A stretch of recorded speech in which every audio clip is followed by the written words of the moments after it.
4 माँ हुए। एक माँ गौ माता, दूसरी माँ धरती माता, तीसरी माँ जन्मदाता और चौथी माँ हुए अपनी मातृभाषा। हमारी मातृभाषा ब्रज भाषा है, पर दुर्भाग्य ये है कि वो को ब्रज भाषा बोलो नहीं है। मैं ब्रज शैली में बोल रहा हूँ, और क्या हमारे दुर्भाग्य के लिए कौन ने हमारा दुर्भाग्य बनाए रहे हो, ये तो शोध का विषय है। मैं आमंत्रित कर रहा हूँ जसवान विभाग के एक अति श्रेष्ठ विद्वान जिनके आमंत्रित करने के लिए खेमचंद जी यदुवंशी जैसे व्यक्ति संचालन में होने, पर यदुवंशी जी बोले वही पर मैं ट्रेनिंग तो दूँ, तो वो ट्रेनिंग के लिए खड़ा कर दो। एक कम सम्मेलन के संचालक को या कार्यक्रम के संचालन के लिए खड़ा कर दो। तो ये चाहता यदुवंशी मोकू का ही संचालक बनाओ, बोले भरे जी रेस्ट बहुत जरूरी हो गए, सब लोग कहीं उठा लो, अब कच्ची तो कोई रेस्ट मिले। तो यदुवंशी ने रेस्ट लेने के लिए मोकू बेस्ट तरीका से क्या को संचालक बना दो, तुम विद्वान न बुलाओगे। मेरी समझ में तो एक बात आई है कि कोई विद्वान नहीं आके जाए कि संचालक की कमी या मेरे पिंड डाल दो कि अगर कमी हो तो भारी जी की हुई, तो जो एक कला हो गए अपनी अपनी कलाएं हैं, उनकी कला के सम्मान के संग हमारे दिल्ली शिक्षा विभाग जाने वाले उप प्राचार्य हैं और बहुत विद्वान हैं डॉक्टर बी के चंद्र सखी जी को पधारे और पधार के अपने ज्ञान प्रकट करें। अब ईमानदारी से तो अब वो बात शुरू होगी जाके आपने अभी तक हमें हिलगाए हैं।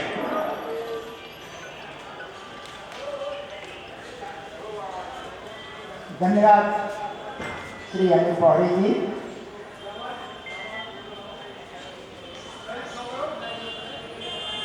परम श्रद्धेय आज की मंच के अध्यक्ष जी, विशिष्ट अतिथि अष्टभुजा मिश्र जी, डॉक्टर साहब वर्मा जी, हमारे ममता सिंह अतिथियाँ हैं और इधर बैठे हुए सबको मैं नमन करता हूँ, क्योंकि ये कुर्सियाँ खाली, हम कुर्सियों को ही सुनाएं।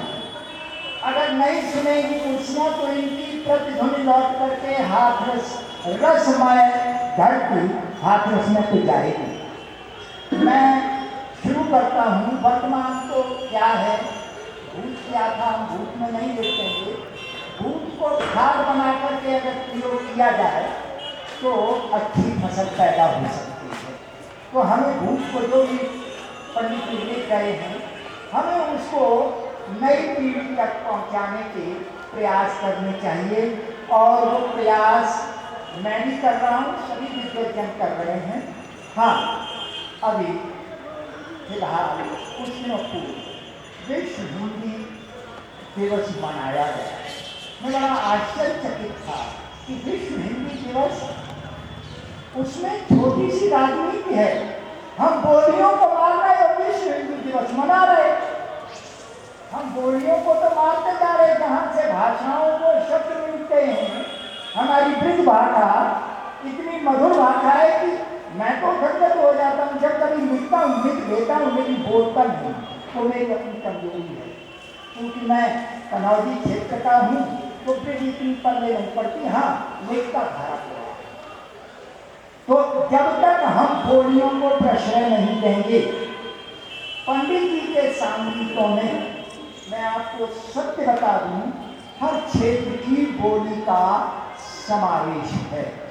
ब्रिज का तो है, अगर आप पढ़ेंगे तो आप हंसते हंसते लोटपोट हो जाएंगे। उसमें जोकर कहीं नहीं है, लेकिन सोटा नाच, बिलौटा नाच, और उसमें जो भी पात्र आए हैं उनसे शुद्ध बोली कढ़ाई है। ये ग्वालियर जो है ना, वो कितनी मीठी ब्रज भाषा बोल रहा है। मैं तो पागल है गयो।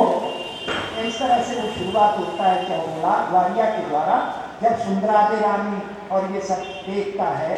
तो देखिए पंडित जी ने कितनी भाषाओं का उसमें प्रयोग किया। अमर सिंह राठौर ने उन्होंने अंग्रेजी में चौगुला सुनाया।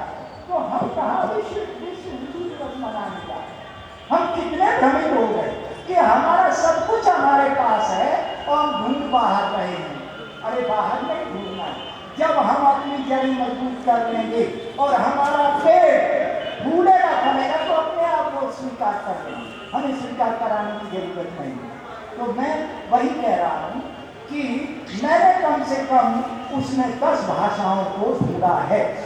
आप उसमें अरबी की जो दी गई है बहतरीन और चौबोला अरबी में लिखा होगा बिस्मिल्लाही कहना में कहीं, लेकिन इतना सुंदर भाषा है। तो भाषा को ढूंढ रहे हैं। अगर हम संगीतों को भी पाठ्यक्रम में लगा दें, हमने प्रयोग करके देखा था। मैं अपना देखिए, मैं प्रैक्टिकल करता हूँ, भाषा नहीं तो मैं थ्योरी नहीं करता हूँ, मैं प्रैक्टिकल करता हूँ। मैनपुरी में एक गांव है भैंसोली, वहाँ एक विद्यालय मैंने गोद लिया। वहाँ के बच्चों को मैंने करीब 5 संगीतों का अध्ययन कराया और उसके बाद हमने परीक्षा ली। मैं खुद गया वहाँ मौखिक परीक्षा में चौबोला या जो भी छंद होता बोलता था, बच्चों से पूछता था तो बच्चे उसका सटीक जवाब देते थे। तो आप भी ये कर सकते हैं। मैं दावा करता हूँ कि सारे बच्चे सीख जाएंगे। आज ये जो बैठे हैं कैसे 50 साल होगा, हम केवल जनसी बना रहे, हो गया नहीं। जो नई जनरेशन है जो विद्यालय में पढ़ने जा रही है उनको जाके बताइए विद्यालय। मैं रिटायर होके पूरे उत्तर प्रदेश में प्राइमरी स्कूलों का दौरा करूंगा, एक दिन वहां दूंगा, अभी कर रहा हूं। लेकिन जब हम करेंगे ही नहीं तो बाहर कुछ नहीं आएंगे ना। हम कहते रहे, हम भाषण देते रहे, सब कुछ हो जाएगा, नहीं हो जाएगा। तो यहाँ से आप गांठ बांध लीजिए कि कम से कम हाथरस के चारों तरफ जो भी प्राइमरी स्कूल हैं उन बच्चों में जाएं, उनके मनस को टटोलें, उनसे ब्रिज भाषा में बात करें और जब बात करें तो अपनी बात उनके सामने रखें। एक आपको इतिहास मिलेगा, इसी इतिहास मिलेगा, दर्शन शास्त्र मिलेगा, तर्क शास्त्र मिलेगा, नीति विज्ञान मिलेगा, सारी चीजें संगीतों में समाहित हैं। अब आज की पीढ़ी क्योंकि क्षिप्त है किंतु उसका मनस नहीं हम साफ कर पा रहे। मनोविज्ञान पूरी इसमें है, समूह मनोविज्ञान है संगीतों में। अगर हम देखें तो रस दशा में लोग बोलते हुए हमने देखा है, हमने यहाँ पे देखा है कि आंसू निकल रहे हैं, लोग रो रहे हैं। तो क्या है, मनोविज्ञान का अंग है। जब आदमी रस भाव दशा में हंसने रोने और सृष्टियाँ भरने लगता है तो वहाँ पर मनोविज्ञान लागू होता है। तो अगर इन संगीतों का अध्ययन हम थोड़ा सा विद्यालयों से करवाना शुरू कर दें तो ऐसी कोई बात नहीं है कि बच्चे जो आज की हम हो रहे हैं कि आज की जनरेशन देख ही नहीं गई या सुन ही नहीं गई। अरे हम देख अब पा रहे हैं, हम खुद झूठा रोना रो रहे हैं, हम देख अब पा रहे हैं, लेकिन कोशिश तो की जा सकती है। हम वो कोशिश में लगे हुए हैं। मेट्रोपॉलिटन जैसे शहर में, दिल्ली में, जहाँ भी जाता हूँ मैं यूनिवर्सिटी में जबरदस्ती बच्चों को पूछता हूँ, मैं उनसे उनके चाहे अवध प्रदेश का हो, बिहार का हो, तो मैं भोजपुरी में ही बतियाने लगता हूँ। अब पता नहीं क्यों मैं जब भोजपुरी में बतियाता हूँ तो स्वभाव का भिखारी ठाकुर जी आ जाते हैं। जब मैं पूछता हूँ भिखारी ठाकुर जी तो वो गोल गोल घूमने लगते हैं। मैं कहा तुम्हारे यहाँ की चीज मैं क्यों बताऊँ, अवध क्षेत्र के बतिया तुमको अवधि में बताता हूँ। तो आप डायलेक्ट के माध्यम से, आप बोली के माध्यम से नई जनरेशन को जोड़ सकते हैं। माना भाषाएं सीखी जानी चाहिए, अंग्रेजी भी आनी चाहिए, उर्दू भी आनी चाहिए, फारसी भी आनी चाहिए, लेकिन अपनी बोली है वो नहीं जानी चाहिए। बोली को प्रश्रय दिया जाना चाहिए। और सारे संगीत जितने भी पंडित नथाराम शर्मा गौर में लिखे हैं, मैं दावे के साथ कहता हूँ कि अगर पाठ्यक्रम में उनका समावेशन किया जाए तो निश्चित रूप से आज की जनरेशन है उसका मनस ठीक रहेगा, उसका चरित्र ठीक रहेगा।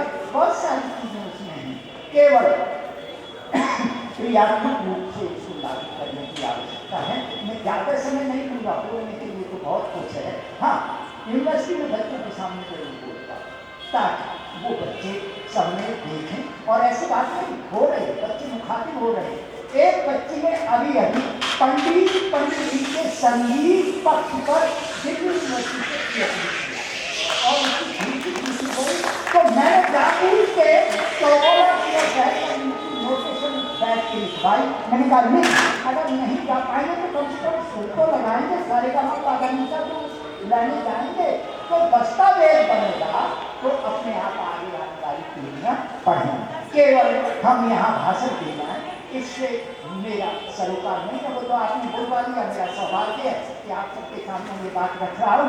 मैं तो क्रियात्मक बात करता हूँ, करता हूँ। हाँ, लिखता हूँ तो भविष्य की पीढ़ियों के लिए लिखता हूँ, क्योंकि लिखूंगा नहीं तो भविष्य की पीढ़ियाँ ये जो लिखा रखा है ना, वो भी भूल जाएगी। वो नए तरीके से जाना चाहिए, और स्वीकार्यता तभी होती है जब आप नवोन्वेषण करके नई पीढ़ी के सामने, भाई इंग्लिश पढ़ने वाली जनरेशन है तो आप उस डायलेक्ट को इंग्लिश में भी लिख सकते हैं, उसका रोमन लिख में लिख करके उस भाषा को दे सकते हैं, और हम वही करते हैं।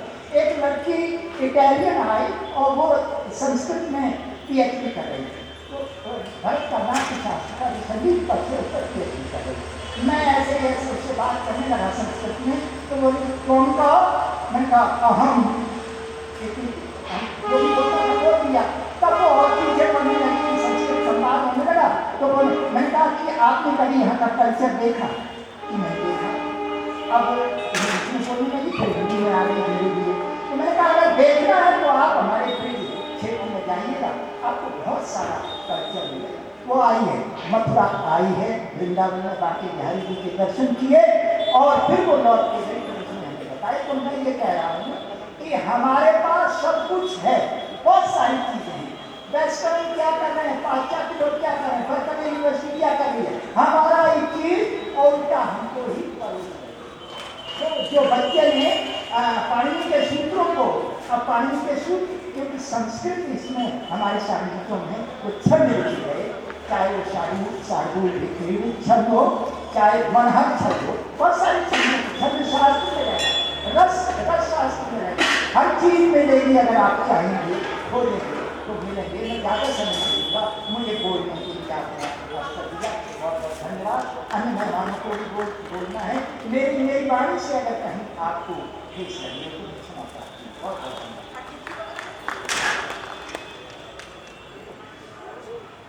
आदरणीय डॉक्टर चंद्रशेखर जी ने कुर्सी की खाली रहने की चिंता से लेके और कुर्सी पर जो बैठे हैं उनको चिंतन का हो वहां तक हमको पहुंचाए।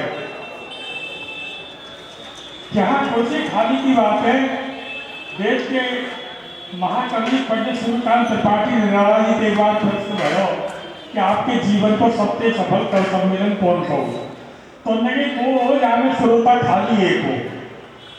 हमने बताई कि कवि सम्मेलन है रहो नागरिक पिछाड़ी सभा में, धीरे धीरे श्रोता उठ के चलते गए, उनकी समझ में कविता आना रही, अध्यक्ष उठ के चले गए, सामने कवि चले गए, बस एक जगह बैठो सामने, बाकी वजह से वो लगातार बोलते गए।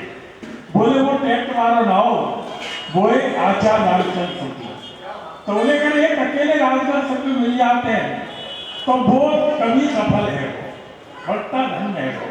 तो यानी मेरी उम्मीद है कि जो बातें कही जाएंगी है सके कोई पुण्य नथाराम गौड़ यहाँ पे फिर पैदा है जाए और स्वामी के क्षेत्र में कछु कर पाए, एक ही बहुत कछु कर सके, एक भरे तो सही। समस्या जब भर समझ है कि एक ही ना भर पाए। अब जैसे कुर्सी खाली है, जहाँ में पंडित जी के परिवार को तो कोई जो है ना, हमारे भैया राहुल गौड़, आशीष गौड़, अमृत गौड़ ने व्यवस्था तो टॉप क्लास करेंगे, ये बधाई के पात्र हैं।